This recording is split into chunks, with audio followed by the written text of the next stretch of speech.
2004 প্ৰথমবাৰ বাবে নিৰ্বাচিত হৈছিলো ৰাইজৰ সহযোগত আপোনালোকৰ সকলোৱে শুভেচ্ছা আৰু এবাৰো ৰাইজে পুনৰ নিৰ্বাচিত কৰিছে মই ডিব্ৰুগড় লোকসভা সমষ্টি 10টা বিধানসভা সমষ্টিৰ ক্ষেত্ৰত বসবাস কৰা সকলো শ্ৰেণীৰ ৰাইজলৈ আন্তৰিকতাৰে কৃতজ্ঞতা আৰু শ্ৰদ্ধা জনাইছো ৰাইজ মহান আৰু ৰাইজে সকলো কাম কৰিব পাৰে গণতন্ত্ৰত গতিকে ৰাইজৰ শক্তিক সদায় আমি শ্ৰদ্ধা কৰো আৰু তেখেতসকলৰ শক্তিক মৰ্যাদা দিয়ে আগন্তুক দিনত ৰাইজৰ স্বাৰ্থত নিষ্ঠাৰে কাম কৰি যাবই লাগিব আৰু গতিকে সাংবাদিক বন্ধুসকল আপোনালোকে বহু কষ্ট কৰিলে এবাৰ নিৰ্বাচনত মই দেখিছো নিৰ্বাচনটো শান্তিপূৰ্ণ হোৱাৰ ক্ষেত্ৰত আপোনালোকৰ বহুত অৰিহণা আছে গতিকে মই অসমৰ সাংবাদিক বন্ধুসকলক ধন্যবাদ জনাইছো আৰু আপোনালোকে জানে যে মাননীয় প্ৰধানমন্ত্ৰী নৰেন্দ্ৰ মোদী ডাঙৰীয়াই সততা নিষ্ঠাৰে যে 10 বছৰে যিখিনি সেৱা কৰিলে ভাৰতবৰ্ষৰ 140 কোটি 44 লাখ লোকক তাৰ বাবে আজি গোটেই জনতাই পুনৰবাৰ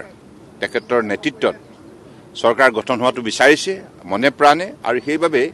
সেইমৰ্মে আজি সমগ্ৰ ভাৰতবৰ্ষতে জনতাৰ সমৰ্থন আমি বুটলিবলৈ সক্ষম হৈছো আৰু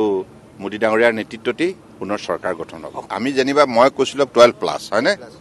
আৰু গতিকে তথাপিও আমি একেবাৰে যেটো কথা কৈছিলো তাৰ একেবাৰে কাষ চাপিবলৈ সক্ষম হলো আৰু এই গোটেই সফলতাৰ অন্তৰালত অসমৰ জনগণৰ উল্লেখযোগ্য অৱদান আছে সহাৰি আছে অসমৰ বৰাক ব্ৰহ্মপুত্ৰ পাহাৰ ভৈয়ামৰ বৃহত্তৰ অসমীয়া সমাজখনে আজি ভাৰতীয় জনতা পাৰ্টি নেতৃত্বাধীন মিত্ৰজোঁটৰ আমাৰ প্ৰাৰ্থীক আজি সহায় কৰিছে তাৰ ফলত আমি এনে ধৰণৰ ফলাফল পাবলৈ সক্ষম হৈছো আৰু নিশ্চিতভাৱে আগন্তুক দিনত অসমৰ ৰাইজৰ হৈ সকলোৱে আমি কাম কৰিব লাগিব একেলগে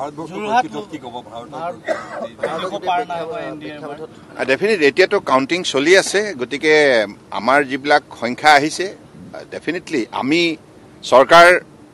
গঠন কৰাৰ দিশত আগবাঢ়ি গৈ আছো দেখা গৈছে যে কংগ্ৰেছ শক্তিশালী ৰূপত তাত প্ৰতিষ্ঠা হৈছে এবাৰ যোৰহাট লোকসভা